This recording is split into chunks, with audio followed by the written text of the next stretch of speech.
I'm Michelle Ely from the Starlight Tribune, an Arrow TV show fan podcast, part of the Gonna Geek Network, just like the show you're checking out now.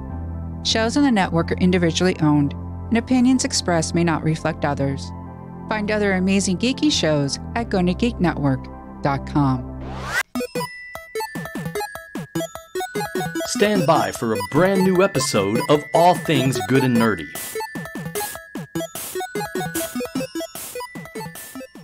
Good morning, everyone, and welcome to episode 352 of the All Things Good and Nerdy podcast, recorded live on Sunday, March 17th, 2019.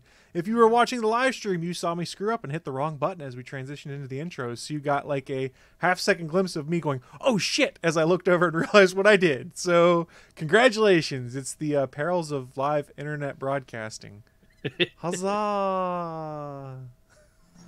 We got a full show for you guys this week. We did promise it last week. This week we will spend probably a good chunk, at least the back half of the show, talking about Captain Marvel, thoughts, impressions. Tons of spoilers are coming because we are not going to hold back on the spoilers. But to start the show, we'll have a few random things to talk about. And we did actually bring reinforcements this week when it comes to talking about Captain Marvel. Our very own Sailor Poland, Peter G. from the chat room, is joining us this week. Hello, how you doing? Hello, Morning. internets. And of course, you've got Willie and Anthony as per normal. Top of the morning to you, laddie. Oh no. I told you I had a wee little surprise for you. No. I was about to say Snowman Sunday, remember? Can I say no? Can I just say no? May I recite to you my favorite song I ever heard? No, you can't. I fell for that once in Boy Scouts. I'm not falling for it again. So Willie, I'm going to bring Naki back to tell you how she feels about that, okay? Shut your face hole. Thank you, Naki, for joining us to do that. Well, fine. You get no limerick from me today. Oh, you have a limerick. Okay, never mind. I'm backing off. Give us your limerick right now, Willie. I want to hear it. I'm calling your bluff. Oh, God. Yeah, that was a total bluff. But I can work on a limerick before the show's You're going to work on a limerick for us before the show ends. It's not that hard. Oh, I'm excited now. This is totally worth it. For all the hate mail we're going to get for cultural stereotypes now, it's totally worth it, isn't it?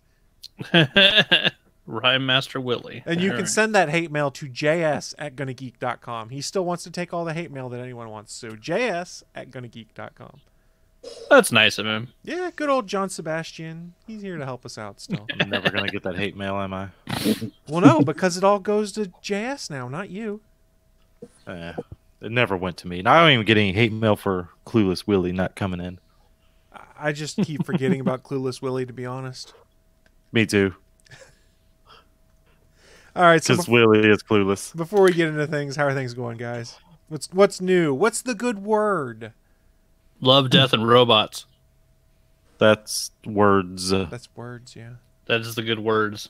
I think it's an anime now. Everybody online was saying that's basically Pokemon with robots, but I haven't seen it, so I'm not sure. I watched all of it. It is heavy metal for the Netflix generation. It is that good. Well, it literally is heavy metal. Interesting. It did show up in my queue. It was going to be heavy metal, but they turned into that. I was going to watch episode 1 at the gym, but I don't know if that's a good idea or not. Yeah, anime is kind of a risky thing to watch in public. Yeah. You're a grown man. Do what you want. If anyone else gets pissed, fuck them. It's more of the random people that look over your shoulder to see what you're watching as they're moving on to their device, and I don't want to deal with their ridiculous. The violence would be fine, but there's lots of boobs. Yeah. So. Yeah. You never seen a cartoon tip before? Excuse the fuck out of me. It's like when my fiance was there and she was watching Outlander because she wanted to watch Outlander, then realized halfway through, this is like the third sex scene in this episode. I probably should not be watching this in the gym, as the little old lady on the elliptical next to her is like, keeps leaning over. Yeah, plus in multiple episodes, the CGI, the cartoon, the animation is so realistic that if somebody glanced at it, they would think he was just watching porn. Yeah, so I will not be watching. Hold on, Chris. Tell me at least the girls are. Tell me at least the girls are legal in the show that they show like that. They all look legal. Yeah, there's no kiddie stuff. Now, Chris, there is lots of female and male nudity though. They made it very even. There's lots of schlong swinging around, including vampire schlong. long as it's over age, I don't have an issue. Now, Chris, the next time that happens, that little old lady, you just look over and say, Ethel, can you mind your own goddamn business? Well, it hasn't happened to me. Nobody likes to stand next to the tall fat man at the gym who's working out way too fast and looks like he might keel over at any time. We can only hope so. Did I keel over? No, to be next to that. Oh, I was going to say, if I keel over, who's going to run the board? I'm really curious.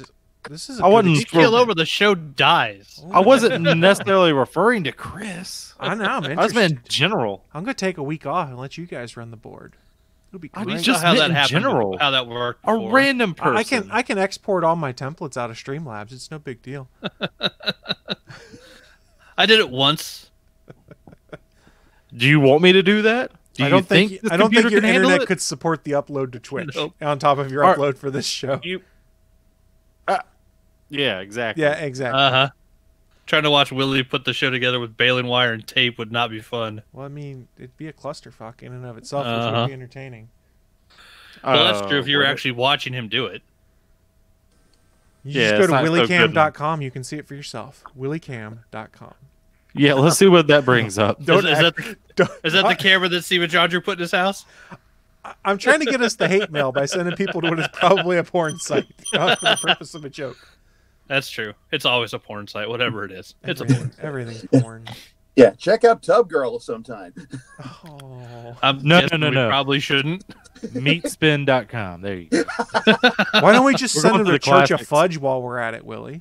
I've never even heard of that one. Have you eaten your blue waffles this morning? No. Yeah. What's that? No. Don't like it. Don't like the Republicans. Don't like the Democrats. Check out lemonparty.com. So all of the things .org. we have mentioned right now, kids, do not look them up because they will scar you for life. This was all for the purposes of comedy. You can't unsee them. That's the important part. This is shit you can't unsee. Once it's in your brain, it's in there forever. So let me take you guys back to August of 2003. Chris is a freshman at West Virginia University, living on the 5th floor of Braxton Tower, in the prank wars that began, where you'd get up at 6 in the morning to get ready for class, and you'd stumble into the bathroom. It's a shared bathroom with like 6 stalls and a bunch of shower stalls in there too, and you'd slam the door shut to the stall, and you'd sit down and you'd be like rubbing your face like, oh god, I need to wake up. And you look up, and what's taped onto that door when you shut it? No. It's goatsy.cx printed out just for your wonderful approval at 6 o'clock in the morning, and you go, motherfucker. And then it became Tub Girl printed on there. And then it became the Jeff Goldblum is watching you poop pictures. It was fun, but gross at the same time. Somebody had a lot of time with a printer. Please tell me these were laminated. They were not laminated, no. Oh, you amateurs. Well, there's also the question of timing. I remember, I'm 47, and I was back when I was in school. We used to play Blue Screen Chicken, where everybody would sit down. They'd work on their coding or their papers or something like that on a Windows ME machine that had either Microsoft Money, ICQ, or Netscape Navigator with a Java app loaded. And the last person to save or their computer crashed was out. So yeah, it was Blue Screen Chicken, and you never saw more tension than when somebody got on like page 12 of their code or their paper and they hadn't crashed yet, and everybody else around them was dropping like flies. Yep. People will turn anything into a competition. Never think anything will not. The prank war escalated multiple times throughout the year, but that's what started. Like within the first week of school, people were hanging up pictures of Tub Girl and Goatsy and stuff like that in there, and you were just like, why would you do this to us? Why? And then it became people realized they could take the when you refill the toilet, when you flush the toilet, there's the hose that refills. They realized they could stick that hose right up underneath the lid of the back. And if you weren't paying attention, when you'd go and flush, it would spray you in the face. That became the next prank. So it's taken years to break me of the fact of when I'm going to flush a toilet that actually has a tank on the back, to double check and make sure there's no hose sticking out just a little bit so that I don't get sprayed by it. It became worse when the woman who cleaned the bathrooms in the dorms came and did not know to check for that. And all you hear is a scream and, you damn kids! And we're like, uh-oh, this is going to go over poorly. Ooh, watch out for the wild guys over here. Ooh, we get a little toilet water on us. Ooh. Well, I mean, it's relatively clean toilet water. It's not clean toilet water. Yeah, I was gonna say, Anthony, you were Navy, right? Yeah. Yeah, tell him about blowing a shitter. Blowing a shitter? We never did that. Is this top shelving? You can't top shelf a Navy toilet because there's no shelf. There's no back to the toilet. It's all underneath. Yeah, all the toilets on a sub are connected by a pressure system, and they have to clean them out. And if somebody is in the bathroom and doesn't realize that they're pressurizing them to clean them out, and they open them up, it's called blowing a shitter, and everything goes everywhere. And yes, you are made to clean it up. I was Navy. I was not a submariner. I was on a destroyer. Wait. You're made to clean up if you're just sitting there and you don't know what's going on? Yep, because they warn you in advance. They make sure everyone knows that they're going to. Yeah, that part you made the mess. Yes, during these times, you may not shit. Yep. Well, just open up the window and let it all flood in and just close it back up and flood it back out, right? It's on a submarine. Window? It's a submarine. Exactly. The window to the submarine. Just whoop, rush, cleanse, close. That's how Willie thinks submarines work. Yeah, with a screen door, right? Yeah, it's to keep the fish out. All the screen doors. They just spray Flex Seal over it and we're good, just like you've seen on those infomercials. Yes. Those work. I do not miss Navy shitters. They don't miss you. Full! Shitter's full. All right. So on this Irish of days, what are we going on to next? Willie, what we're going on to next would be only like a single news story of the week, so I'm not even going to bother doing the bump for it because we're living on the edge. We're living on the edge. It's just a single news story of the week and then like a couple minor things after it. And Anthony, I don't know, was it Anthony or Willie who claimed it first in our chat? I didn't pay attention. It was Willie that claimed it first. Yeah, I wasn't home yet from work, so I hadn't seen Willie. it. Whoa. Who's been the most vocal about this in the previous weeks since it has happened? Well, how about you guys tag team this news story? You guys can work together to tell us what's happening here. I'll chime in, but you go ahead, Willie. Who told Disney to guzzle a whole barrel of jism? Well, that was you. I think that was Willie. That was totally you. Willie spoke only for himself, not the All Things Good and Nerdy podcast when he said that. So send your hate mail to js@gonnageek.com and reference Willie's Disney rant in the subject line. Make sure you mention chugging jism. I spent all my time referencing Dave Bautista and what everybody's now using as the meme, where he's yelling at Triple H as if Triple H was Disney, saying, "Give me what I want! Give me what I want!" That's what I was referencing. The fact that Dave could tell Disney to go fuck themselves because he could go back to wrestling if they didn't give him what he wanted. So what'd they give him, Willie? They gave him his movie back. Out of nowhere, mind you. We just were clapping, sitting there. some cheering. Chris, you have the button for cheering. I don't have a cheer button on there. It's not out of nowhere. I mean, what just got finalized? Fox acquisition of Disney in another week. Yeah. It's still all not, the paperwork it's not until the 23rd. I thought that it was done. All the paperwork's done. Oh, I see what you're saying. Yeah. They don't have to worry about anything coming in and stopping the presses anymore. So now Disney can hire and fire whoever the fuck they want. Well, the problem with that is, like, Disney thought it was going to be a big problem, and then everyone collectively says, yes, no one gives a fuck. No one cares. Oh, no, a handful of asshole conservatives on Twitter cared, which is what started the whole problem in the first place. And you think that's what Disney's going for? Oh, apparently they were worried about Disney money? Apparently they were worried about it 6 months ago. Well, with all due respect, you had to know this was coming. When Edgar Wright got fired from Ant-Man, they had a new director that week. Instead, they continued to spin their wheels on Guardians of the Galaxy and delay it. Yeah. You knew he was coming back. It was just a question of when. So I hoped he was coming back. Know. So if you're Bob Iger, who's running Disney, and Kevin Feige and things like that, are you secretly happy about everything that Dave Bautista had been saying after James Gunn was fired about how he should still have the job because that's really what you all wanted in the end? Hell yeah. Or are you just kind of sitting there and be like, damn it, Dave, shut up so we can re-announce this sooner instead of waiting? There's no executive in the world other than Vince McMahon with the balls to say, damn it, Dave, shut up. Well, I wasn't saying that's what they're saying out loud, but more like the train of thought is, we need you to stop pushing this right now because once things die down again, then we can start doing this announcement. Or am I just going too deep down the conspiracy theory route? Wait. Are you trying to say people should be scared of Dave Bautista? Have you seen Steve the man? Arnell is. I'm not scared of him. I know his weakness. Those sensitive nips. Yeah, it's very sensitive nipples. You just give him a good old titty twister, and he's down for the count for good. Like, peace out, bitch. No, it's possible, but honestly, I'm not even sure Bob Iger was aware of what was going on because when the whole thing happened originally, he was on vacation. That's why he didn't even make a statement about it. I don't think that guy's really into the day-to-day workings of little things like hiring a director. Well, I think he lets Kevin Feige run the Marvel stuff and then chimes in as needed. They're very similar, to what you've seen with Star Wars and Kathleen Kennedy and things like that. There's various other rumors that say they're much more involved now. Let's not go down that path. Iger had a little conference call with Kathleen Kennedy. He had the heads of Pixar and Marvel sitting in on the call so they could listen to him rip her a new one. Yeah.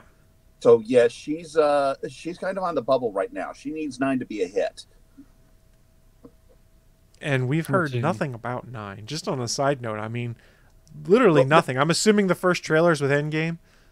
Well, wait. 9. Are we talking about that movie that came out like 2009 or 8 or something? The CGI. We're talking about Star Wars Episode 9. Yeah, there's a Star Wars Celebration in Chicago next weekend. One of my buddies is asking me if I want to go with. There's supposedly going to be an Episode 9 panel there or something. I'm not sure if I'd be able to make it or not, but yeah, I mean, they're ramping up for it. They're basically trying to undo the damage from whatever happened. I don't know why everybody's so upset about the movies. Admittedly, I'm not much of a Star Wars fan. I mean, I enjoy it, but it's very casual, and the fandom, frankly, puts me off. When George Lucas wants to sell his baby because he's tired of dealing with the fans, you're doing something wrong. As I've said on this show before, the fandom around Star Wars is partially what has killed my joy of Star Wars for me right now. As I've said, if you spend more than 50% of your time complaining about something, you're no longer a fan. Well, I mean, that's fair. But the big thing is, like, it's one thing to not like Episode 8. It's another thing to dedicate your entire life to then decrying everything that Rian Johnson does, everything that Kathleen Kennedy does, posting multiple YouTube videos and stuff like that. You're not a fan, and you're just ruining the experience as you get everything fan the wars. Prequels did, everything the special editions did.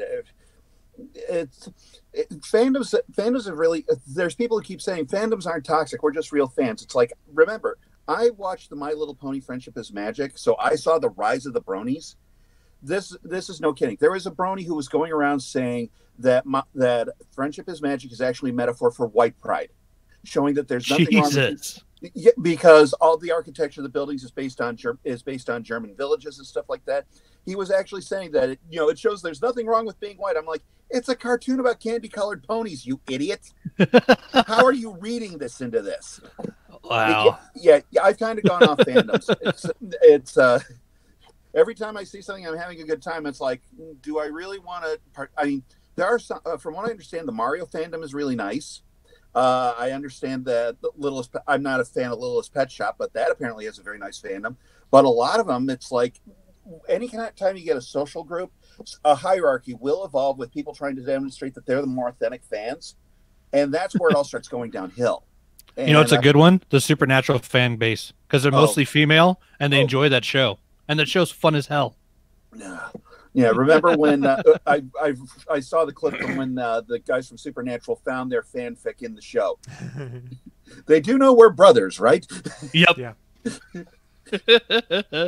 That show's so much fun. I'm so glad I got Netflix back. I can go back to it. I'm only like 10 seasons in. I still got plenty of seasons to go. Oh, I still like how Deep Space Nine occasionally would poke fun at its own fandom. Like, was it season 7 where Nog went on that whole thing of trying to swap everything around? And the guy wanted Cisco's desk just so he could get his picture taken while sitting at it. Yes. Yeah. DS9 was great, though. But, yeah, like I said, the fandom's kind of what turned me off on that. My assumption is, like I said, C2E2 will get something on Episode 9, but I think they're in the middle. Disney's in the middle of Avengers hype right now. They've got Captain Marvel leading into Avengers, and I don't know if they want to try and do both at the same time. Well, and like I said, Star Wars Celebration is just a month later, so it's, why compete with yourself? Just save that for Star Wars Celebration. Just do your Marvel stuff at the comic show, and then you're not stepping on yourself. Yeah, especially when you have your own convention. So it makes sense to hold off on the Star Wars stuff. Mm-hmm. So since we know Endgame's going to be the biggest goddamn thing ever. Oh no, I'm sure there's going to be a segment of the fan base that absolutely hates it. Oh, I don't care about those people. Hello. I didn't like Infinity War, so I'm watching the trailer. I'm like, yeah. Here's irony for you. I'm more excited about the second trailer for Detective Pikachu. When I saw Mewtwo, and they've already had a second trailer, haven't they? Yeah. We are very different people, Sailor Poland. We are very different people. I want to see that movie. All I know is when they showed Mewtwo in the trailer, and I remember the start of it, and they were saying, and Pikachu's describing it, I'm like, that's a Mewtwo, a psychic attack. I got to see what's going on. I'm on pins and needles about Detective Pikachu, and Endgame, I'm like, let's get this over with.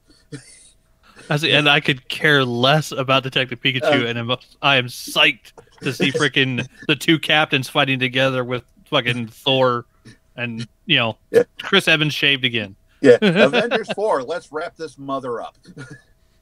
That's fair, but fuck yeah, I'm interested in it. We're gonna see what happens.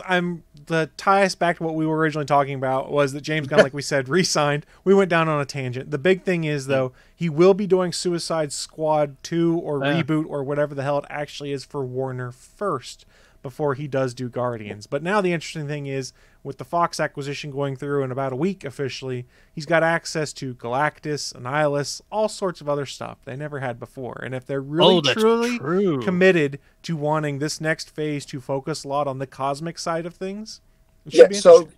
So here's the question. Do they keep the original outline he was working on, the roadmap because remember, he was originally going to be one of the architects for Phase 4. So are they still going to keep his roadmap?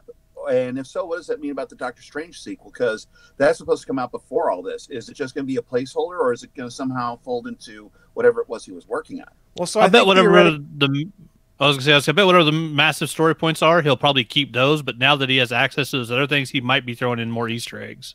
And I think theoretically, you could kind of position Doctor Strange to be separate from some of the cosmic stuff and have minimal tie-in and worry for connection there, and just let Scott Derrickson do what he wants to do with that flick. I mean, the team they had that wrote Doctor Strange 1 is coming back together to do Doctor Strange 2. And for a Marvel origin story, it's on the better end of the Marvel origin story films they have.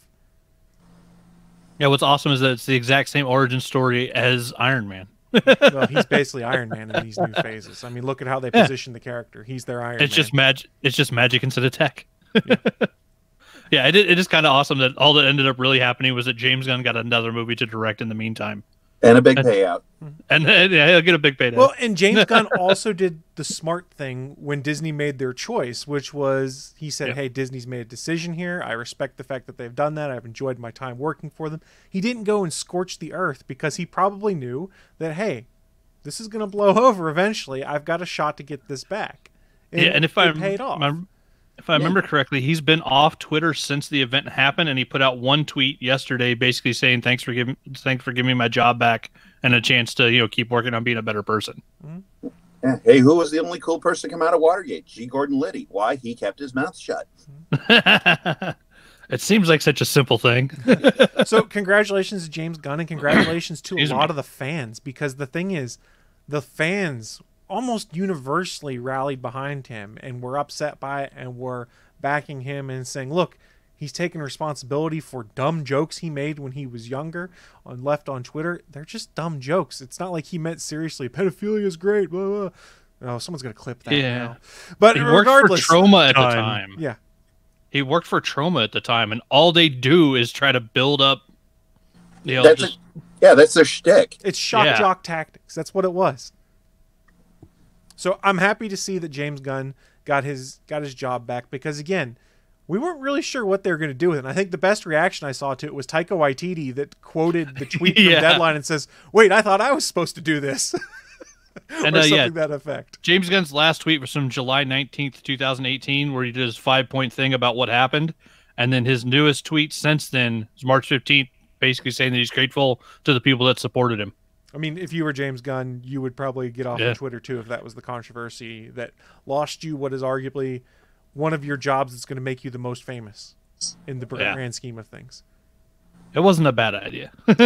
So I'm happy to see him back there, and you haven't really heard negative coverage of this fact, which is good, but at the same time, Disney just dropped it out of nowhere. It's just like, hey, it's Friday afternoon, Deadline got a scoop, and everyone's like, is this real? I was confused.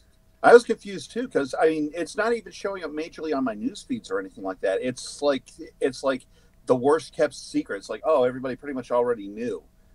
So at first I was like, is it real? Well, they say it's Deadline, but Deadline blows it once in a while, and no one was really hyped about the news. It's not like I see more about the freaking Kardashians than I do about Gunn being rehired. I was trying to find secondary confirmation of it before I wanted to believe it, and that was tough to do for a while, because it's like, okay, Deadline's reporting it, I'm inclined to believe them, but on these kind of things I've learned, I want two sources that are confirming it when I'm reading online, so that I don't pop off and then have someone go, oh no, it's fake, here you go, and I'm like, son of a bitch. And all the other websites were just confirming what Deadline had written, or just reposting it, basically. Yeah. Sony's going to buy Take-Two. Really? Yeah. Well, this has been also some bad news for me, because I commissioned out an animation of Mickey Mouse filleting himself, and now I got nowhere to use it or a reason to use it. I think the guys who did Air Pirates Funnies are still alive. Contact them. But, I mean, I don't have the hate anymore. What am I going to do with it? Well, it's Disney. Give it time. You'll find something else to be pissed about. This is true. Fair. I mean, we'll see. You're on an internet podcast TV show. You'll find something else to be pissed about. Don't worry. Yeah, the hate flows within you, Willie. Let it flow. So wait till you, man. Just imagine that big finish too. So here's a fun question for you. The original timeline was Guardians 3 was supposed to be out in 2020. 2021 was when the Guardians roller coaster opened in Epcot. Well, now that the Guardians roller coaster is still on track for 2021, no pun intended. They've actually got the cars coming in, and people are starting to figure out what the ride's going to be. But now with the projected date of 2012 or of 2022 for Guardians 3, now you got them crossing over and able to promote each other again. Yeah. My biggest surprise is, given that he got an Oscar nod, I thought they were going to hand it off to Bradley Cooper. Because deals like this happen in Hollywood all the time, where it's like, we can't bring this guy in, so we'll have somebody who's reasonably close. We'll have the original director give his stamp of approval, and then that way we don't have a fan backlash. And with Bradley Cooper establishing his chops, it's like, well, here's the obvious choice. You know, they're not going to put just anybody in there. Hollywood's a union town. Has been, always will be. And, you know, Cooper, well, you can't argue with an Oscar nod. But it's like, no, I guess they're just going with bringing Gunn back. So that was the only real surprise, was that they didn't hand it off to Cooper. I mean, the fact, like you mentioned earlier, the fact they didn't rehire this position at all is kind of an indicator of where they seem to be going on it. I mean, we all had our pet theories, and the internet was in love with the fact that Taika Waititi might do it. But I don't think, in fact, he'd said in an interview he didn't want to do it because it's coming in and you're taking care of someone else's baby then. Oh, no, like I said, Hollywood's a union town. If you do something like that, you get labeled as a scab and your entire career is over. You know, the fans may be fine with you, but we're talking about producers that don't want to deal with the bad press. Yeah. So nobody wanted to touch it because they didn't want to commit career suicide. Well, so basically, Disney had no choice but to either go with the Bradley Cooper gambit or bring him back. It's going to be interesting regardless, because we don't know much of the timeline for phase, whatever this next phase is, 5, I think it is, something like that. We know that Spider-Man's after Avengers, and then what's the dates on anything else? What do we know? Yeah, they had nothing else. There's nothing else announced, so I assume that at Comic-Con or D23 or something after Endgame, that's when we get the roadmap of what the next movies are. I mean, it's been rumored Doctor Strange is coming up soon. They've brought the writing staff on board again, and they've been talking about a sequel, but there's nothing official yet. Oh no, they announced that it's Greenland. It's going. It's supposed to be coming. It is coming. They haven't. I don't remember it off the top of my head, but they have announced a release date for it. So my bad then. Yeah, you mark my words. Dark Phoenix is going to set up Phase 4, and it's going to outperform. It's going to outperform Endgame. Dark Phoenix is just going to set the world on fire. Dark Phoenix can't stand up its own actors, much less set up like in the rest of the Marvel universe. Guys, do you realize what just happened? That's the greatest joke of this year so far. Hey, Fox, how are those reshoots on New Mutants coming along? The movie we're never going to get. One last thing before we move off into the movie review side of things. Speaking about Marvel dropping things out of nowhere, they also dropped a new Avengers trailer. What was it, on Thursday? Out of nowhere. I was at the dentist's office, and I get a text from one of my friends, which is, new Avengers trailer out. And of course, the dentist is working in my mouth, so I just kind of look at my watch and see this text message pop up. I'm like, oh shit! So the first thing I did when I got out of the dentist office was sit in my car and watch it, and I went, huh, I can't believe they just stealth dropped this. I'm okay with it. Whoa. No, you just got a dentist. You were like, oh. No, I wasn't numbed up. They were just sort of cleaning and stuff, so I was good. I meant his mouth was numb with Novocaine. Get your fucking I know, but what I'm saying is it was just a cleaning, so I didn't have any of that stuff. I could speak perfectly normally and with my normal composure and self-assuredness. Yeah. He's lying to you. He had a bunch of drool all in his beard. But regardless, they dropped it out of nowhere, and now people are, of course, dissecting it. The thing I'm more interested in is, did we really expect a stealth drop, or was everyone expecting with Captain Marvel or something like that? Yeah, I figured it would be with the next movie. I mean, I sort of get why they didn't, because they waited for Captain Marvel, since Captain Marvel is in the trailer for like 5 seconds, 10 seconds. Yeah. I love that we got the spacesuits. The spacesuits are awesome. I mean, I was more surprised that when they were all walking in those spacesuits that Robert Downey Jr. is there, so he must get back to Earth pretty damn quickly. Well, they had said at one point, at least with the last trailer, that they did not show anything in the first Endgame trailer that was not in the first 20 minutes of the movie. Yeah. So my assumption is they're probably trying to be they're trying to hide the fact of what's going to happen in that movie, because I still know nothing other than they're going to fight Thanos at some point. And that I think there's going to be time travel. But other than that, I don't know much, and I wager they're probably not taking much for trailer purposes out of Acts 2 and 3. It's probably mostly out of Act 1 is my guess. Yeah. Go ahead. I was going to say, I'm just assuming that the scene right where Carol shows up and they're looking at the pager, right before she walks in the building, she dropped Tony Stark's spaceship off out in the backyard. She was just dragging that on the way with her. I think you're going to get an Iron Man 1 moment where he has to use a box of scraps to basically get the ship working again to get back home. That's just me, though. Yeah, see, for me, the problem is that I called the trailer a cock tease. I mean, it really doesn't tell anything. Yeah, exactly. That's what they're supposed to be. well, I mean, everybody's going to see it anyway, so why spoil anything? But I mean, like the first one, at least I loved the ending with Ant-Man when he's trying to remind everybody who he is. I got really big. The first trailer was funny. Well, and the thing to remember on these two, as everyone dissects them and is trying to figure out what these cues mean, is the Russo brothers lie to us in trailers all the time. Remember the money shot in the Infinity War trailer? That's like the entire group running through the forest of Wakanda with like the Hulk behind to go and confront the Hulk. Never in the movie. Remember Spider-Man Homecoming when Spider-Man and Iron Man are flying through the city together? Never happened. Wasn't there a Funko Pop of the Hulk bursting out of the Hulkbuster Yes, armor? I have it upstairs. Yeah. What happened to that? Where was that? Never happened. Yeah. You have fake merchandise. They do like to lie to us. Wasn't there that concept art of the spacesuits that we saw in there? That is true. I thought they had leaked something that looked like that, didn't it? There was that, and they also leaked the action figures in those suits. Mm. And the Lego sets actually leaked it too. Lego is the worst offender for spoilers on Avengers movies. Do not ever look at the Lego set spoilers if you don't want to know what's going to happen. Well, a theory I heard, are they spacesuits or are they time continuum suits? It's to go through the quantum realm, I wager. Boo, boo, boo. Regardless, it was interesting. They stealth dropped that. I think Marvel has pretty much just kind of dominated the last week and a half of coverage of everything between Captain Marvel coming out, Avengers trailer coming out, rehiring James Gunn. Nobody's really talking about Suicide Squad 2. Nobody's really talking about Aquaman coming out in 2 weeks right now on home release. Everyone's kind of focused on Marvel. I already bought it. I enjoyed it. I'll buy it.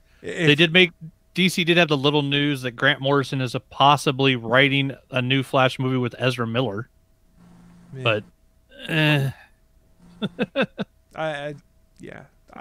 I'm excited for Shazam relatively. I'm excited to finally see Aquaman, but at this point, it's have you still not seen it? No. So you pre-ordered it, but you haven't watched it yet? Because if I pre-ordered it, they gave me a digital copy for free right now so that I can watch that, and then the disc comes in the mail 2 weeks later for the same price I would have paid. So why not get 2 digital copies for the price of 1? It is full of Momoa goodness. Well, my fiance wanted to watch it. I wanted to watch it. Life got in the way. We could not make it to the theaters to be able to go and see that one. So life finds a way. You want a good laugh? They recut the Aquaman trailer, but they set it to Under the Sea from The Little Mermaid. It's hilarious. Nice. You're not going to be able to watch the movie the same way after you see that. No. So I guess before we drop into the Captain Marvel review, I did say I would get on the soapbox on this. It was one of the dumbest things I've seen on Twitter is the people that were cranky about the fact of how Carol Danvers is portrayed in 5 seconds in a trailer versus how she's portrayed in her own movie. And by that, it was twofold. There's the funny clip at the end where Thor calls Stormbreaker to his hand, and she kind of smirks at him and doesn't look at it as it's flying by her head. And people are like, Carol doesn't need Thor's approval. All right, let's be honest. That's not what that was. It was a funny moment. It's Thor comedy. We get it. It's a callback to other things. Don't try and read into it that it's, here, Thor's approving of Captain Marvel to carry the torch going forward. That's not what it's intended to be. So, are you ready for this? I've been holding on to this until we start talking about this. Oh, unleash, Willie. I'm not prepared. Everybody's a bitch sometimes. He's not wrong. He's not wrong. No, I'm constantly a bitch. Yeah, bring up Star Trek Discovery and then duck. You'll hear a lot of bitching. You go, bitch. And the other comment that I thought was ridiculous is people that were taking screen caps from Captain Marvel and screen caps from the Endgame trailer of Captain Marvel side by side and going, this is the difference between male and female directors, where in the Captain Marvel movie, she's got tousled hair, not wearing much or if any makeup, and then she's got straightened hair and wearing makeup in Endgame. And God forbid someone look different 25 years later. Yeah, it's fucking ridiculous. Yeah, because every time a woman directs a movie, those women never wear makeup in those movies. Yeah. Now, some people suck dick. So let me put all this out there before we get the hate mail. I'm a mid-30-year-old white man. I don't know what I'm talking about, evidently, but this is my opinion that who cares? It's a trailer. Don't get so defensive over what they're doing with Captain Marvel and this stuff. I thought it was innocuous at best, these things. Well, to be fair, everybody's turned into a rallying flag, whether you're for it or whether you're for or against it. What we're seeing is we're seeing two extreme ends of the culture going at each other. And the rest of us just kind of sitting in the middle going, you realize you're both acting like idiots, right? Yes, you are 100% right. Yep. But they had such good arguments to throw everything down upon. If they want good arguments, I mean, there's plenty of things that you genuinely can object to. I mean, you don't even need to be like a sociologist from college or anything to see that the world is definitely unequal. But everybody's complaining about an easy target, which is just, a movie that they can complain about and nothing's really going to change. Making actual change? Oh, God forbid the weekend warrior activists do anything about that. Yes. There's a few things I didn't get. So let's get into the Captain Marvel side of things. And the other thing that I didn't understand people got pissed about is Nick Fury's doing dishes. So what? There were many people that were pissed about that on Twitter too, and I didn't get it. And for the purposes of the review of this movie, it means absolutely nothing. It adds nothing to the plot, anything like that. He's having a conversation with Carol as they clean the dishes after dinner. Wasn't he doing the dishes in Avengers 2 at Hawkeye's farm? I don't remember. Or was he just drinking? I can't remember what he was doing. No, they were all just drinking, standing around. I don't think anybody was doing any chores. I mean, you think he wouldn't help with the dishes after? You don't think Fury's a gentleman? Fuck y'all, you assholes. I mean, it's just it's the things that happen in that movie that get blown out of proportion that people can then act offended about. And I understood nothing as to why that's an issue, that they take Nick Fury, who's a strong black character, now he's washing the dishes with the white woman. I was like, so what? That was the kind of shit you were seeing on the internet, though. And I don't get it. Maybe it's because I don't see things through that lens, but I was like, oh, that's cool. They're having a conversation after dinner. That was the extent of what it was for me. They were guests in Rambo's house. Their mamas taught them well. Yeah. They fucking cleaned up after dinner. Like I said, they're after easy targets. Okay. I know this is going to be before most I can put up the spoiler warning, Chris. Yeah. I know this is going to be before most of your ages, but how many of you saw a movie, I think it was called Death Sport with David Carradine? It was basically like a Star Wars ripoff, but it was motorcycles instead of spaceships. Oh yeah. I saw Okay, that. yeah. The female lead in there, she has 2 nude scenes. One is where she's making love with David Carradine, but whatever. And the other is where she's being tortured. They actually strip her down and torture her. So she's nude in both scenes. And the scene where she's being tortured, I timed it, is a minute longer than the one where she's being pleasured. No one says a word about that. There's a bad implication for you. But no, it's like, oh, they're doing dishes. It's like, complain about stuff that's actually, important, that actually says there's a problem here, not something everybody does. I do dishes all the time. Jesus. Yeah, that's a hate crime for you to do your own dishes. You don't do your dishes. You get Nick Fury to come into your house and do the dishes for you. Evidently, that's the way to do it. So that was just, as we talk about this movie, there's things that polarize both sides of the people that hate and love the movie. That is one of those things. I don't want to dive too deep into the things that polarize these sides, because honestly, I don't think it matters a ton for what the movie was. I want to more talk about what we liked about the movie, what we didn't, implications, things like that. And one of my friends on Facebook, when I posted that I was going to go see the movie, he and I have pretty regular film conversations back and forth, specifically about geeky stuff and things like that. And I think as an interesting way to start our conversation, he posed to me 3 questions. And I would like to go through these 3 questions. First being, what did you think of it as an MCU film? What did you think of it as a Captain Marvel film? And then finally, what did you think of it as a general action film? Which I thought was an interesting way to kind of divide up the different pieces of this movie. So let's talk about it as an MCU film. What do we think of it there? And basically what I told him is I said, hey, I think it did what it was supposed to do, which is provide the connective tissue to establish Captain Marvel, establish why she's potentially a threat to Thanos, and establish that why she's sort of a big deal. So I think it did what it needed to do in that regard. Much like most other Marvel origin movies, though, it's not necessarily tied into some of the big overarching events that are going on. Yeah. Well, yeah, it was good, not great. Well, my response to all 3 is it was perfectly adequate. Yes. See, it's a Disney factory movie. The best thing you can hope for is that you'll see, because it's not informed by art, it's not informed by expression, it's informed by a need to create a blue ocean market set and to sell toys. And okay, how many of you played the original Rogue Squadron video game? Yep, great game. Okay. For anyone watching who isn't familiar, in the game you play as Kason Moore. Kason Moore is a TIE fighter Imperial pilot who defects to the rebels. And through the storyline, she has to deal with her shifting senses of morals and allegiances and the fact that her new allies think she might be a spy. I would have liked to have seen, given that Carol Danvers is kind of thrown into a similar situation where her value system is doing a 180, finding out she's been fighting for the wrong side. And in this case, it's not even just possibly fueled by vengeance, because Kason Moore flipped when her home planet of Alderaan was blown up. I just thought there was more they could have gone with, but that would have bogged down from, we're trying to introduce a new character who's going to be in another movie in less than 2 months and just trying to keep everything on track. So it was an adequate movie, but I think they could have done so much more with it. Maybe in the sequel, but I would have liked to have seen them pull like a Kason Moore and really go in depth into this environment. She suddenly, peeled back the curtain and realized everything she knew was wrong. Yeah, they kind of, you power through that when she gets the reveal that, the Skrulls aren't necessarily the bad guys here in this case. That Ben Mendelsohn's character, General Talos, I believe it is, he's not really the bad guy. He's trying to just save his people. And she has that reveal and she's kind of resistant to it for a little bit, but it's very quick. And maybe that's just the nature of the fact we had a 2-hour-long movie. You can't bog down in that and try and keep everything else going forward. I agree with that. Well, I mean, the first half of the movie was frankly boring. It was really nothing I hadn't seen before. And it was with the second half, when Fury is just finally just kind of rolling with it. And Talos was a stitch. Yes. Talos was one of the funniest. Yep. Ben Mendelsohn fucking killed it. You're the science guy. As soon as I saw the science guy coming, I'm like, because I've had days like that too. It's like, oh, here we go. But I mean, it still has the occasional Marvel bullshit. When they were escaping from the airplane hangar, I'm like, you're firing live rounds around a bunch of bombs, really?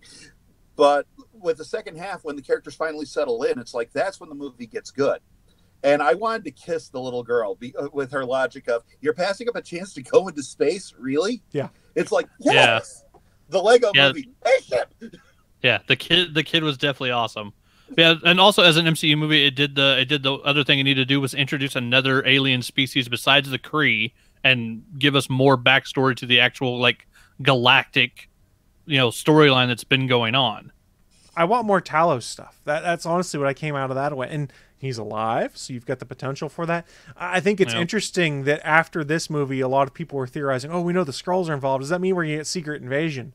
Yeah, I don't think Secret Invasion's in the cards right now. At least not anytime soon, especially since after coming out of this movie, the Skrulls are technically good guys. Because they're not... In Marvel, they've predominantly been bad guys through all of comics history. And in this, they're basically refugees from a war. Well, that group was a refugee. That group was, It's just like there's humans that are good and bad. There can also be Skrulls who are good and bad. Because there were a lot of internet theories of, oh, maybe this sets things up. So then we get that Nick Fury's actually a Skrull going on and things like that. So there was potential for things like that, but I think it kind of flipped a lot of those expectations on its head right now. That Secret Invasion probably not the thing that's coming up the most, or most likely to come up. Excuse me, I completely boggled. It took us 18 movies to get to Infinity War, which was Infinity Gauntlet. So there's quite a lot of time in the comics world leading up before they got to Secret Invasion. So there's a lot of other big stories they could tackle. Yeah, and I think we've kind of been touching on how it is as a Captain Marvel movie as we talk about it. It was an origin story. It's a Marvel origin story. It has its formula. They kind of twisted that formula a little bit with the reveal in the second act that the Skrulls are kind of the good guy in this regard, that Carol's been brainwashed. It did what it needed to do again. It established the character. You understand her motivations. You understand where her power comes from, which I think leads to some interesting speculation going on later. It did what it needed to do. It's perfectly adequate in that regard. As an action movie, though, you can't come in there expecting cool martial arts and stuff like that, like you saw in, say, Winter Soldier, or you've seen in other movies throughout here. It was just special effects, action scenes, heavy special effects. Yeah, it's a very different type of action. Yeah. You're not getting Iko Uwais, fucking the Raid type stuff in a movie like this. You're not getting a bunch of that one-on-one, hand-to-hand, kind of brutal martial arts stuff that we'd seen in some of the previous Russo brother films. Like Civil War had some of that on the one-on-one phase. Winter Soldier especially had some of the best fights we've seen in the MCU in it. Well, it also, as much as I said the first half was boring, I did like the art design, because at least by setting it in 1995, it at least felt like you weren't in green screen land. Let's put it that way. Well, and they did a great job of making everything look and feel like the 90s. I mean, and they were filming most of this. I think it was Louisiana is where they were filming, is because that's where they're getting the tax discounts for it. And they did a good job of converting everything so that it had that feel of, we're back in the 90s. There was nothing that really stood out and made me be like, wait a second, that's out of place. I'm sorry, have you seen Louisiana lately? They are in the 90s. Oh, I haven't been to Louisiana in probably about 5 years, but I've been down there before a few times. And then once again, ILM, with the Marvel de-aging, they are so much better at it than every other company that's tried to do CGI. Freaking Nick Fury and Clark Gregg looked fantastic through the entire film. Clark Gregg didn't look quite as good as Nick Fury did. I think they spent a boatload of money on the Samuel L. Jackson stuff, and since he had a boatload more screen time, that made sense. There were some moments there where there was the uncanny valley effect, especially with Clark Gregg's hair. Well, you could still tell. I guess I was just looking at his face. I never saw it. Well, once in a while you got a hint, like when he crouched down to pet Goose and he stood up really slowly, but that's just a minor thing. For the most part, they did pretty well.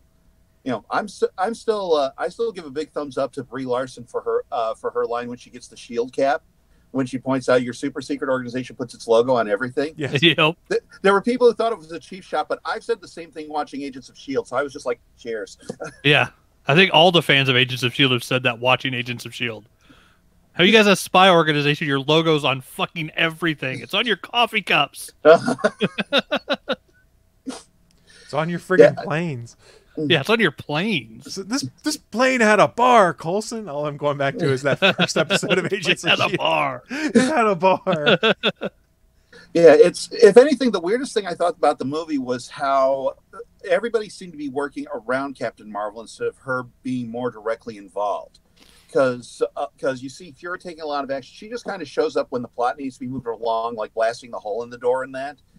And it's not until the end that she actually really comes into her own as far as taking action goes.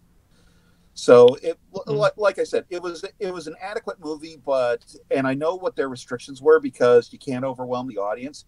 It's just I kind of wish that they had gone a little more with it, a little more in depth. And I think they've got things set up so that they can do that going forward. Because, again, Right. Marvel origin stories are not really known for going super in-depth on things.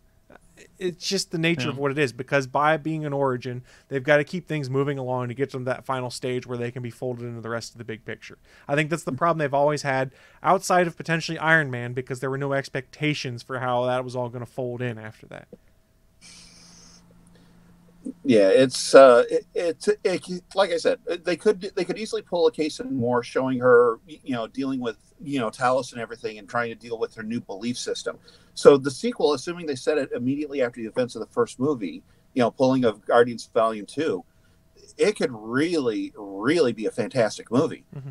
But once again, you need to keep the plot moving. These aren't necessarily made for the movie geeks. They're made for the general audience. So the story of Captain Marvel, what we got in this movie, takes place over what, like 3 days maybe? Yeah. I mean, it's all really condensed into... So it's entirely possible she has a revelation that everything she's known before is wrong, and it's more of, I've got a job I need to do now that I know this is wrong.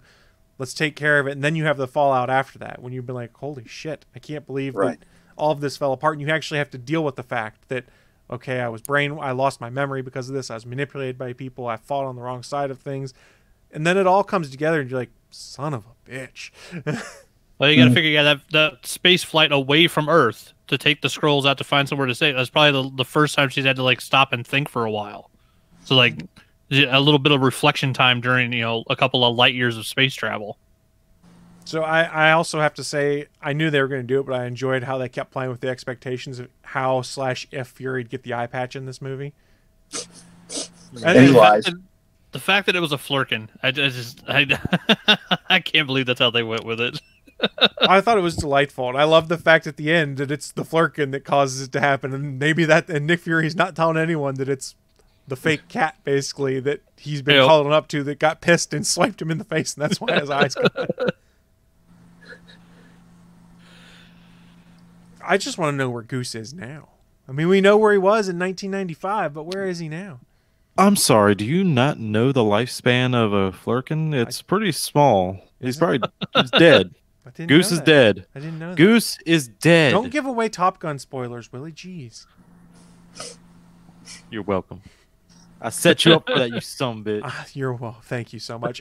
So, did anyone else figure out before the reveal where Captain Marvel's powers came from?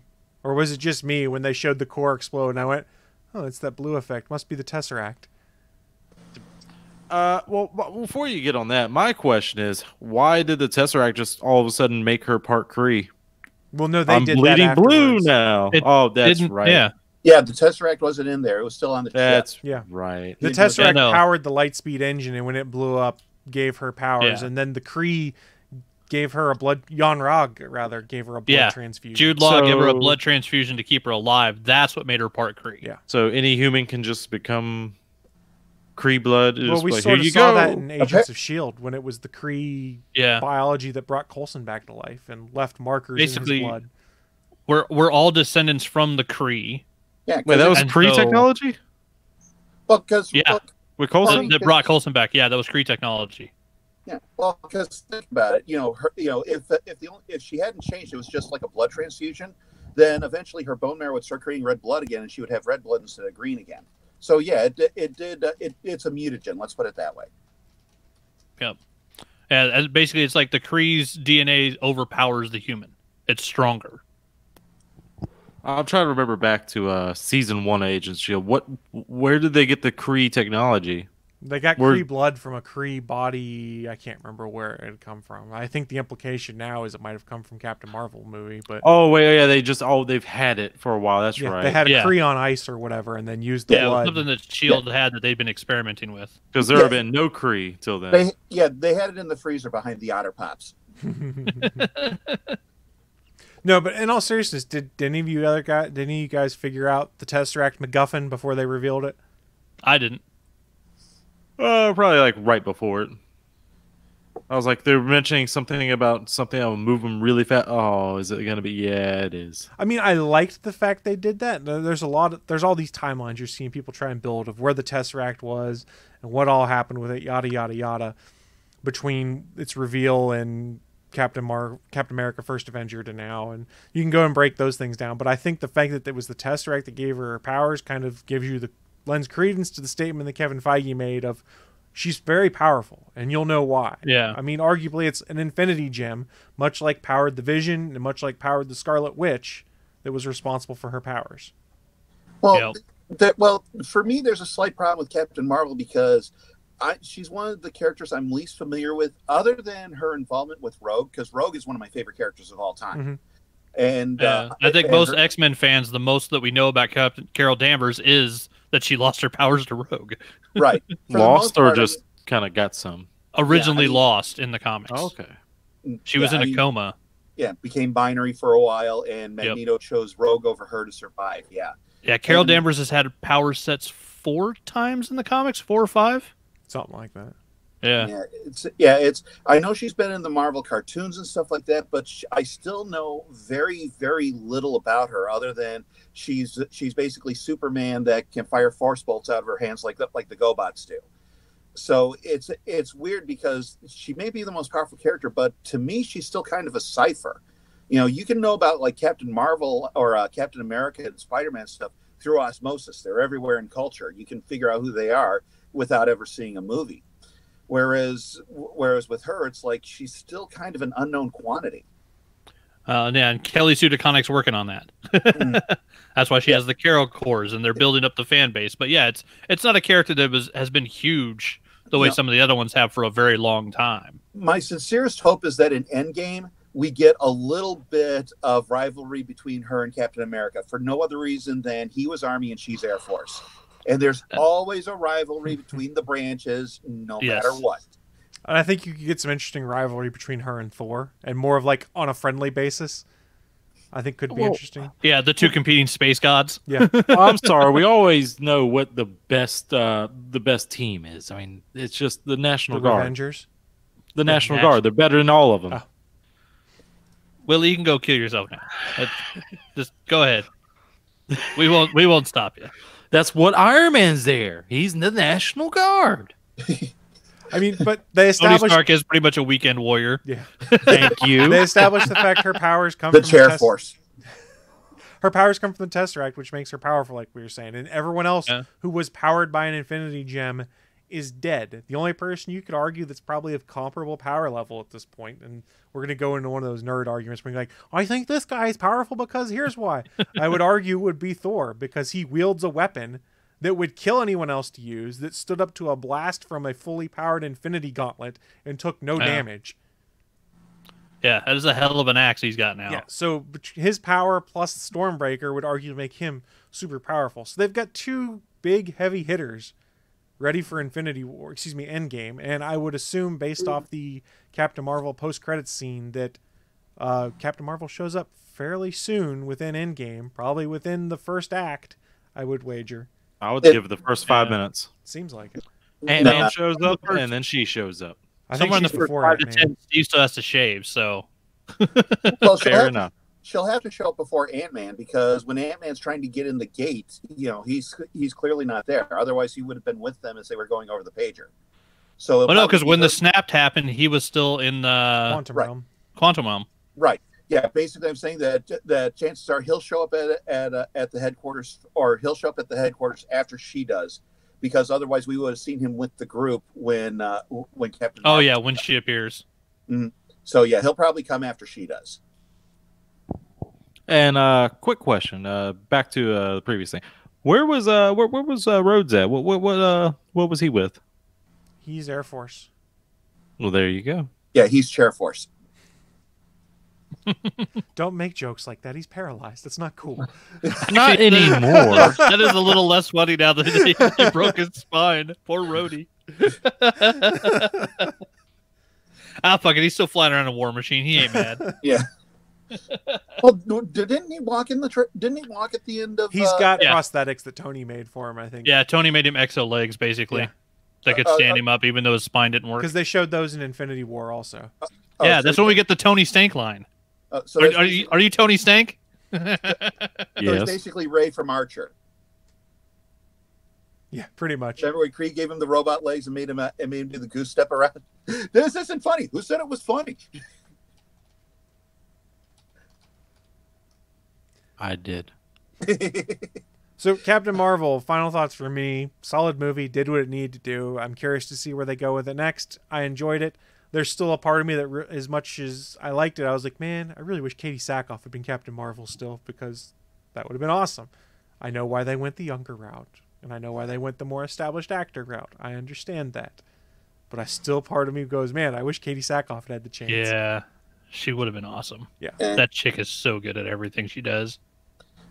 You're talking to a guy who would still rather seen Linda Hamilton as Lara Croft than Angelina Jolie. I know exactly what you're talking about. So, guys, what are your final thoughts on it, so we can start wrapping up that bit? It was fine. I just don't feel a compulsion to really watch the movie again. It's like the Fox Fantastic Four movies. Well, not Fan4stick, but I saw them. I got the plot and everything. Okay, I'm good. I just don't see anything worth doing a deep dive about the movie. I went in. I didn't feel like I wasted my money. I saw some good, funny bits. I saw some great special effects. That's pretty much all I can expect from a Disney Factory movie. And I think Samuel L. Jackson was having fun with that movie. And I like how he trolled the fans previously to that, where he point blank said in an interview, just to screw with people, oh yeah, she's got time travel powers too. She's so powerful, and people believed it. Yeah, I enjoyed it. I'll buy it. I give it I think it was like a solid 7 out of 10. It wasn't fantastic. It wasn't, it didn't break the world in half. It didn't have like a crazy, awesome like building lifting scene calling back to Amazing Spider-Man 39 the way Homecoming did or anything like that. But yeah, it was definitely enjoyable. It was fun. Sam Jackson and Brie Larson as a duo on screen are fucking great. It was basically the first buddy cop movie. Yeah, the chemistry was fantastic. Yeah. I loved it. Yeah, it's our first Marvel film that's a fucking buddy cop movie. As much as everybody wants Cap and Bucky to have one of those, the first one really got was Brie Larson and Sam Jackson. And yeah, and Ben Mendelsohn plus, and the special effects for the way the Skrulls shapeshift. I was so wondering how the fuck they were going to do that, and I'm so glad we didn't get the weird feather thing like Mystique. The fact that they did something that looks like organic material actually growing and changing was stupendous. I love how they did that effect to where it actually looked like something that a creature that evolved to become what they are would have the ability to do. Like that was really, really well done. I like how they did the Skrulls. I'm wondering though if we're going to keep getting Skrulls as refugees or if we're going to end up seeing, Secret Invasion's off the table. I want to see a Kree-Skrull war. I want to see the war of the shapeshifters versus the Kree warriors and where the Marvel characters end up in between. The implication is that's been going on prior to the Captain Marvel movie, and that the Kree are pretty much done wiping them out. It's mop-up duty, it seemed like to me. Yeah, but you get a pocket full of shapeshifters, that might be enough DNA to rebuild the whole race. That's true. And Skrulls infiltrate. Who knows how many are hidden out there? That's true. You know how many, O'Brien and Cisco, you know how many shapeshifters there are on Earth right now? 4, but everyone is so paranoid. So, Willie, what were your final thoughts on Captain Marvel here? You look like you've been preparing a statement. You got a shit-eating grin on your face, so I'm prepared. That's just normal. It's no dark world. And I mean that in a positive way. I could see the hate mail starting to be written right there. There it is. I'm sorry. What? That Dark World is not a shitty movie? Go ahead. No. You're just wrong. The implication of how you phrased it that made it sound like Dark World was better at first would have the hate mail come. No. I said it was in a positive way. Oh, I know. For anybody wondering, it's sitting at 760 million worldwide right now. 266 domestic, 494 foreign. So, yeah, it's actually outpacing Black Panther. Black Panther was gathering records. In 2 weekends, it's on its way to eclipsing 1 billion with a mad quickness. So, yeah, the whole put a female superhero thing, in a world that's 51% women, still not a bad idea, guys. Well, I mean, we already knew that with Wonder Woman, also. I know. Well, we already knew that because we're actual thinking humans and not idiots on the internet. But There's this one putz he did a video. Oh yeah, Captain Marvel has fallen 71% in the second frame. It's like, well, yeah, that's kind of the pattern of blockbuster movies. You get a drop of about 2/3 between opening weekend because they front load everything. That's not a sign of failure. That's a sign of normal behavior. Especially when that 71% decrease is still going to crush everything in the second week. Well, I've been dropping a lot of like movie podcasts and stuff that I've been listening to because there's one that I haven't even bothered listening to about this. This is going to be a little bit of a personal rant. I'm not going to say which one it is because I'm not doing this to call them out, but I'm just going to generally complain. They're one of the people who've been complaining about things like, people trying to put a feminist agenda into things, or, they complained about Discovery being too politically correct. As much as I hate Discovery, Star Trek has always been about equality and political correctness, so don't act like that's a surprise. And when I stopped bothering with their podcast was when they reviewed Into the Spider-Verse. They hadn't seen it for like a week or two afterwards. And the one host, his very first comment when asked, what do you think of Into the Spider-Verse? He said, why did they make Spider-Man black? And I'm like, you're a comic book nut. How can you not know about Miles Morales? I can understand if he said, why did they go with Miles? Because I love Miles, but not everyone does. That's a fair play. But to phrase it not as why did they go with Miles, but why did they make Spider-Man black was like, okay, I'm done with you. Delete it from my list. I'm not bothering with their shit. So it's just the reactions of people surrounding this movie are just shameful. They're so desperate to frame it as a failure or something like that instead of just going, you didn't like it, don't watch it. You know how many movies there are that I don't like that I don't watch? And when they're hits, keep in mind, I'm a devout Christian. I hated Passion of the Christ. But the movie's ahead. What am I going to do? Complain? It's not going to make any difference. It made all that money. So just, okay, fine. Move on. Yeah, it's okay to not like a movie. And if you don't like it, that's fine. But you don't need to make it your life's mission to explain to everyone why you don't like it and why it sucks. That's what I really dislike in current internet culture. Yeah, it's the public humiliation and the desire to see things fail instead of just, okay, whatever, and moving on. That's the part that gets me. No one can just say, okay, I mean, I gave up on Discovery after episode 2 of the season. I'm not going around on the internet complaining about all the episodes and stuff like that. I'm just like, you know what? I got better things to do with my time. I made this in a week. Give me a break. Some of us don't live for outrage culture. Plus, all you really need is Doug Loves Movies. It's really the only movie podcast you need to listen to. Drunk, stone comedians doing movie trivia together and talking about movies. It's fantastic. Everybody's a bitch. Willie's new theme song. I mean, he's not wrong. So I think the takeaway, if you want to get the All Things Good Nerdy podcast takeaway, is Captain Marvel is a perfectly fine film to go and watch and enjoy and have fun. It's not going to be mind-bending or world-altering or anything like that, but you can go and watch a fun superhero movie and get ready for it's no dark world. It may be for you if you're a woman and you haven't seen yourself represented on the screen, which point. We didn't because we're all guys, so that wouldn't be blockbuster for us, but it could very well be for plenty of female audiences. Thank you. It wouldn't guarantee it anyway. I mean, think about this. What were the big female superhero movies before this? Elektra and Catwoman. Wonder Woman. Well, he means before they got good. Yeah. Oh, okay. I thought you meant before this one. Correction here. We're talking about before the course correction. Yeah, I mean, it was Catwoman, which was whoa. Excuse me, Tank Girl. That was before those. Yeah. Most people don't even know who that was. That was how I got revenge on one of my supervisors at my last job. She had a daughter who was like 12 years old, and she said, "Well, you're into comic books. Can you give me a good comic book movie for a girl?" Tank Girl. I told her Tank Girl. And no, that's not. Yeah, her daughter just went right to the rebellious phase after that. Oh, Jesus. The rest of the time at work, every time she saw me, she was just like, you motherfucker. Don't ask my opinions and I won't give them. Or will I? Yeah. I'm the man in the iron mask. My revenge is well thought out and long planned. Well said. So really, if you like the Marvel movies, if you like superhero movies, things like that, go watch it. You'll have fun. That's what it comes down to. You're not going to leave this movie and be like, God damn it, Marvel let me down. It's no Dark World. We got scrolls.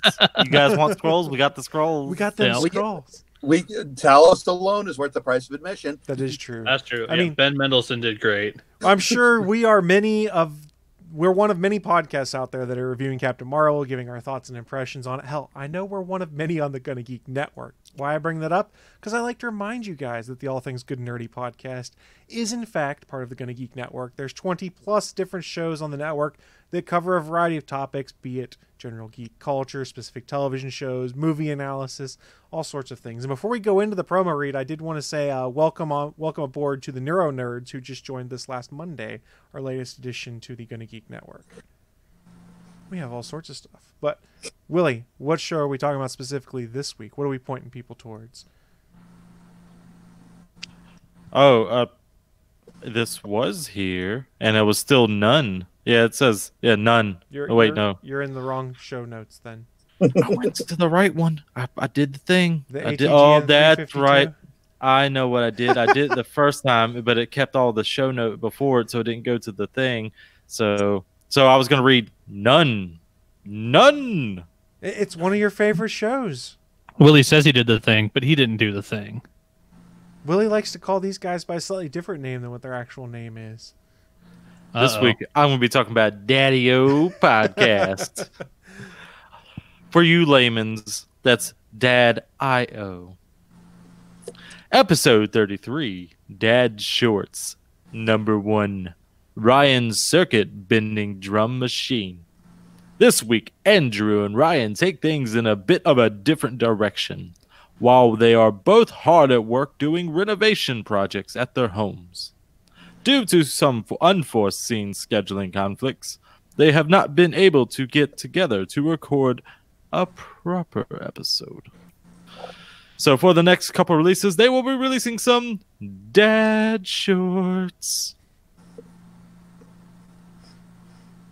Sorry, I'm contemplating 80s Dad Shorts.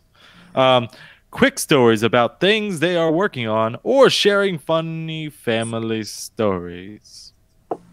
Back to you, Chris, while I imagine more 80s Dad Shorts. Well, thank They're you, Willie. so short, aren't they? So you can check out the Dad.io podcast, the Neuro Nerds, and all of the other shows in the network by heading on over to GonnaGeek.com. Click on the network button, and you will find all of our internet shenanigans there.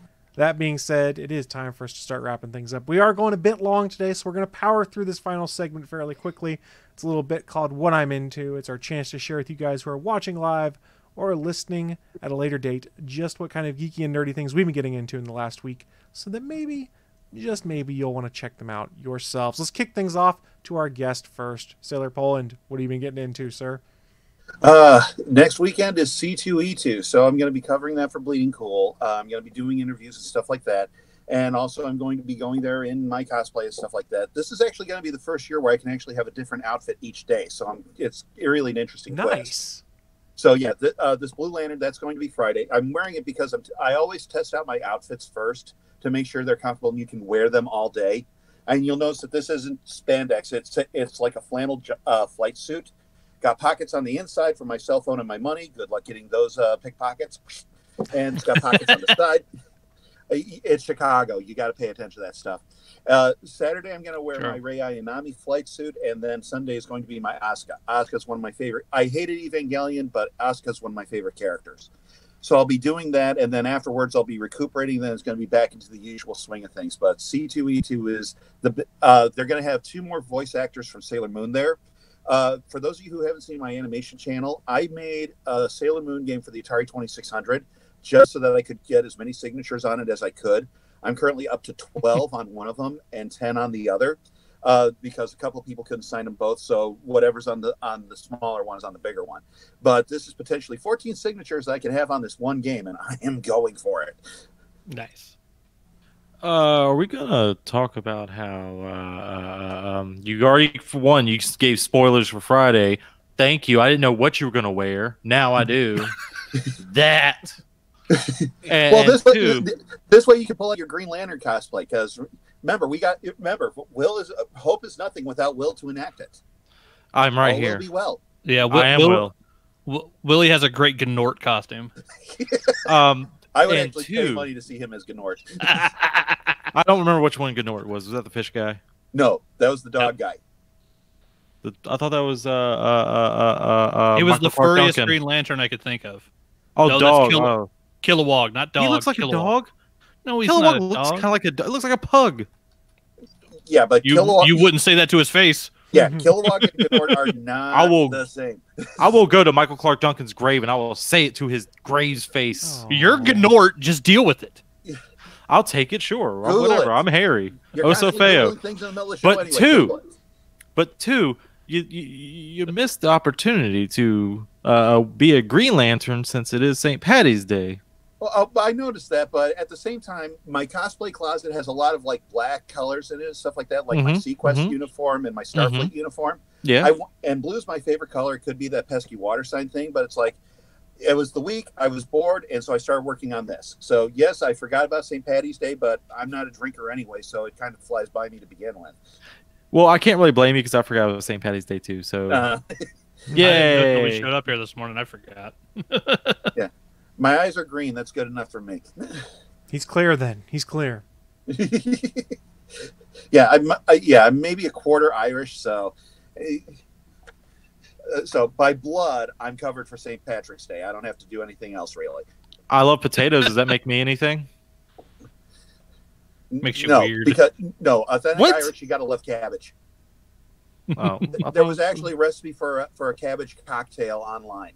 Okay, let's people continue who on. try Let's to pass.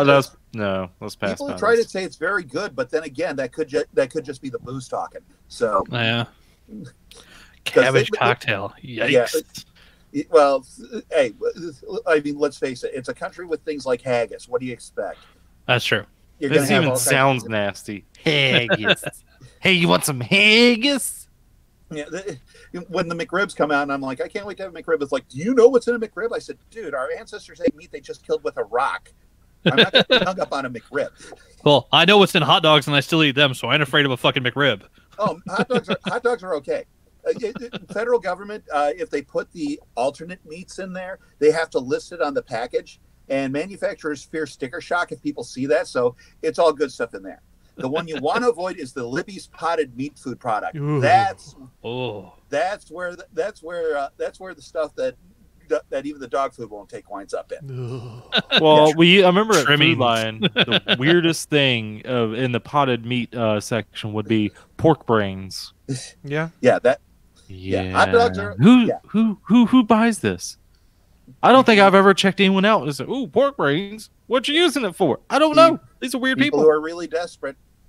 People who are really desperate. It wasn't that cheap. Or some of If those it's super creative chefs that use weird ingredients, and you're like, If it's an item on the shelf, then someone's buying it.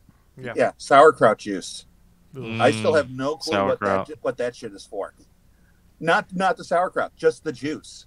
yeah. If somebody can tell me what they use that for, because it's in the little 6-pack. I can't imagine anyone wanting to drink it, so I have no idea what it's there for. But You why? just gave me a great idea. I doubt that.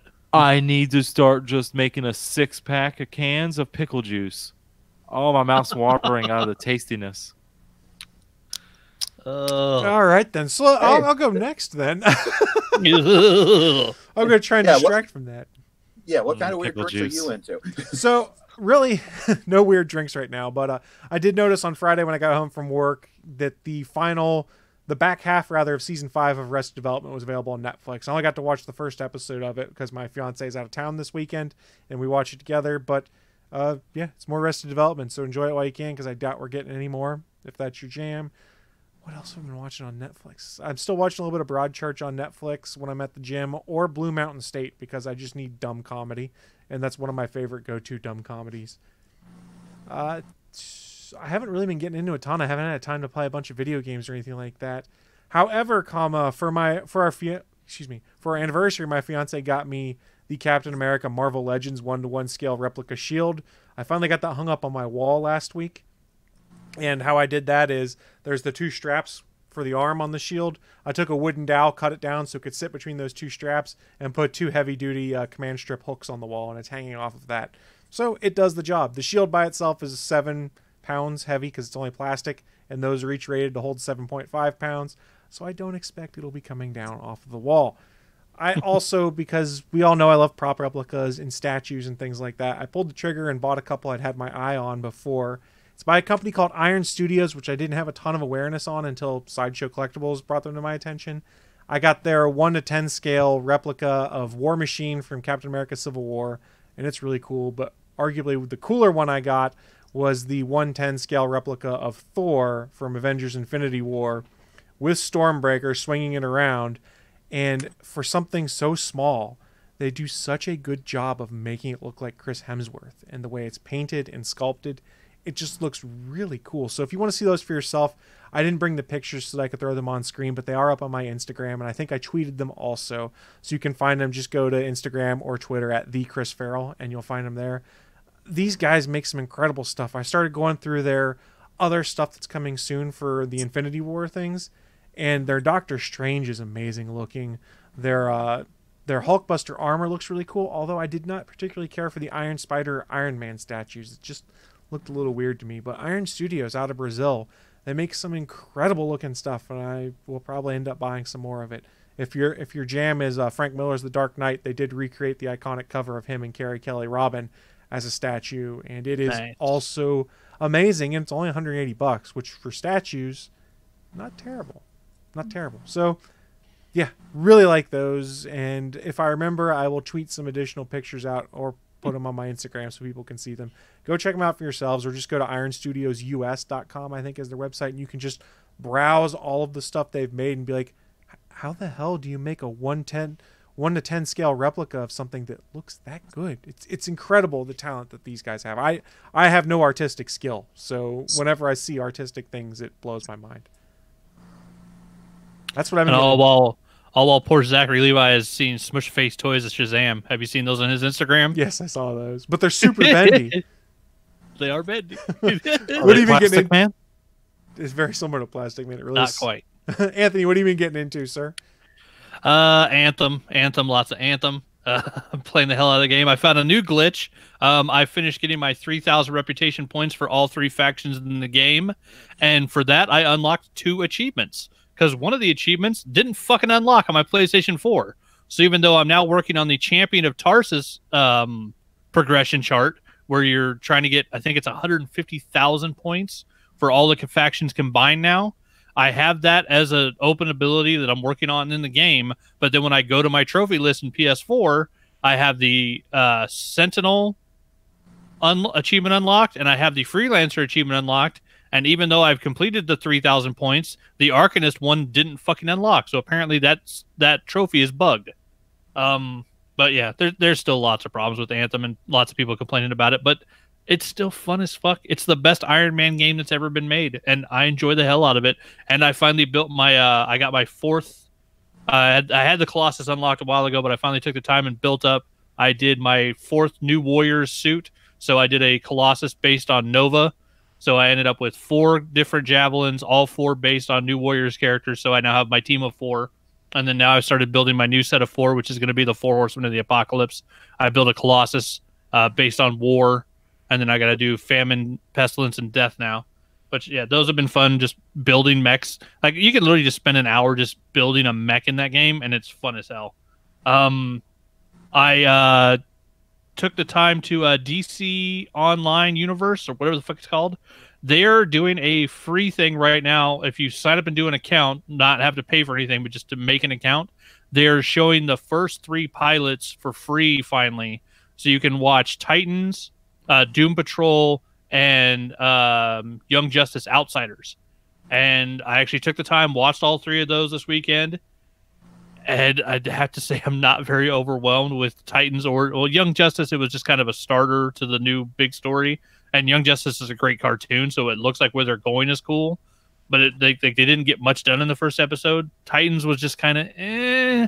And Doom Patrol was weird, like it should be weird. But honestly, none of the 3 make me want to buy the app. So I don't think they really did what they needed to do for being the pilot episodes, to where only having those 3 for free, it's not enough to make me give DC money. But they're apparently they're free for, I think it's a week now. So if you want to go give them a shot and see if it's something you'd be interested in for the rest of the shows, because I think Doom Patrol and Titans are up to like 13, 14 episodes already at this point. So, go check them out. The 3 pilots are free right now, so you can go watch it without having to pay for it. And then let's see. Yeah, I played a little Apex Legends with my friend, did some streaming of that. And then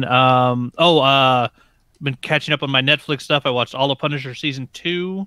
I watched all of the Umbrella Academy. Both were fucking fantastic. I actually think now I'm a little sadder that we're not going to get more John Barenthal as the Punisher, than I am that we're losing Charlie Cox as Daredevil, because by the end of that second season, I think that might be the best version of the Punisher ever. I think he's finally beat Thomas Jane and the Warzone Punisher for me. He is like the best version of Frank Castle that we've seen done outside of comics. And damn if he didn't do a fantastic job in that show. So I'm really going to miss him. And then I watched all of Death, Love, and Robots yesterday. I saw somebody talking about it on Twitter, went and checked out the first episode. From the pilot, I was hooked. It's like 16 or 17 animated or CGI animated shorts. It goes between full-on cartoon-looking animation all the way to CGI looking like realistic movie animation. And they are very, very different in the, pacing, storyline. Some of them are horror, some of them are violent, some of them are really sexy, some of them are funny. It's a nice mishmash of all like different sci-fi genre storytelling. And honestly, the first one, Sunny's Edge, is probably the coolest cyberpunk monster fight I've seen ever. Like in one fight scene, it rivals the freaking Pacific Rim movies, and it's just damn good. But yeah, at least go check out the first pilot episode of that if you got Netflix. It's one of those things where like it really is. It's like heavy metal for the Netflix generation. It's an anthology series, so there's no telling if you'll like all of them. But there's pretty much something in there for everybody. The 3 robots story, where it's 3 robots walking around in the post-apocalyptic Earth, and they're the only things left alive, and they're like giving jokes. They're like joking with each other. It's fucking hilarious. There's a junkyard one that's really good. There's an alien invasion one where farmers are saving their farms from alien like locust bugs attacking. Yeah, just all really good stuff. And some of them are funny, some of them are really in depth, to make you think. Other ones are just comedy. But yeah, it's a really good anthology series. Love, Death, and Robots. Go check that shit out. It is fucking fantastic. And Sunny's Edge is great. God damn, that was a good fight. So Willie, I've watched it twice. So Willie, wrap things up for us because you know how much you like that. Really quickly. Brooklyn Nine-Nine. I finished the 5th season. Nice. I'm on to the 6th season. DC deck building. And life found a way because I got the Jurassic Park. Shit, was the game called Evolution? Like the park simulator one? Yeah. Yeah. How do you like it so far? I like it. I've only played. Well, I only played. I woke up at 5 o'clock today, so I've been playing from then till I got onto here. Nice. I've heard interesting things on it. I just didn't want to pay $60 for it. I was like, I'll wait until it drops. It's $20 on PlayStation Network right now. Oh, that's not bad. On the PlayStation Store, I mean. I'd consider it for $20 then. And I think that's like for the deluxe version of the digital version. I don't know. Fancy. Which you can just go get it right now on the PlayStation Store, Chris. Well, I think that is if you have a PS Plus I'm not sure if that's with PS Plus discount. If it's not, if it's with that, then maybe 25. Okay. Maybe I'll take a look. If you don't have PS Plus, I'm guessing. I don't know. I didn't look at it, but I can look at stuff on the internet. Ooh. So I'm interested in hearing more about that game, Willie. I've been intrigued by it. You would. Yeah, I would be. I like dinosaurs. I grew up loving dinosaurs. I'm a child of Jurassic Park, Willie. I remember seeing it in theaters. It was delightful. That being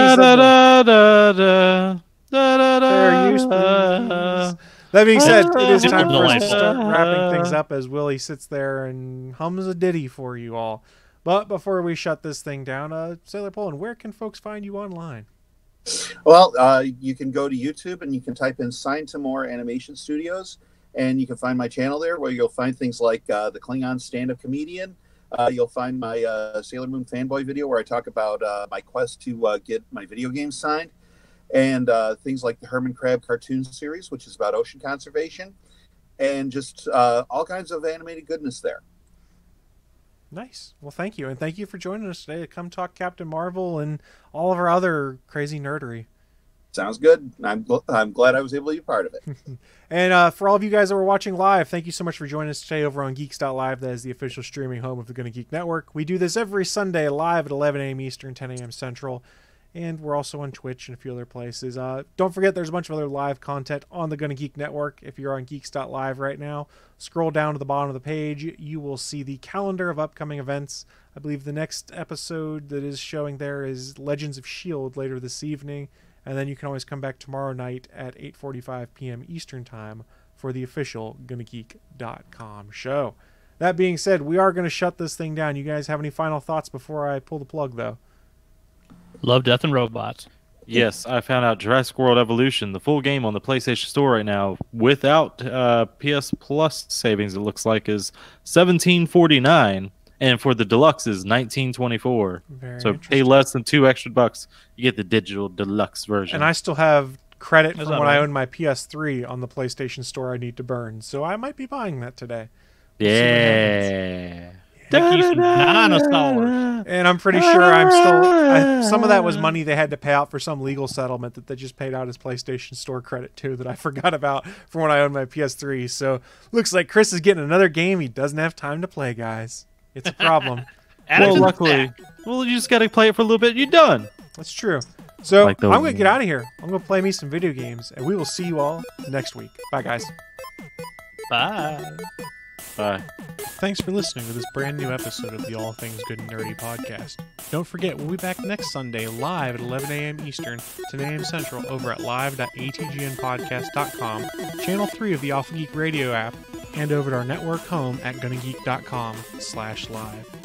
If you have any feedback for the show, please contact us atgnpodcast@gonnageek.com, on our hotline number at 304-806-ATGN, or even better, go to Twitter and send us a message at ATGN Podcast. The music you've heard in this show is produced by Kevin MacLeod and can be found at incompetech.com.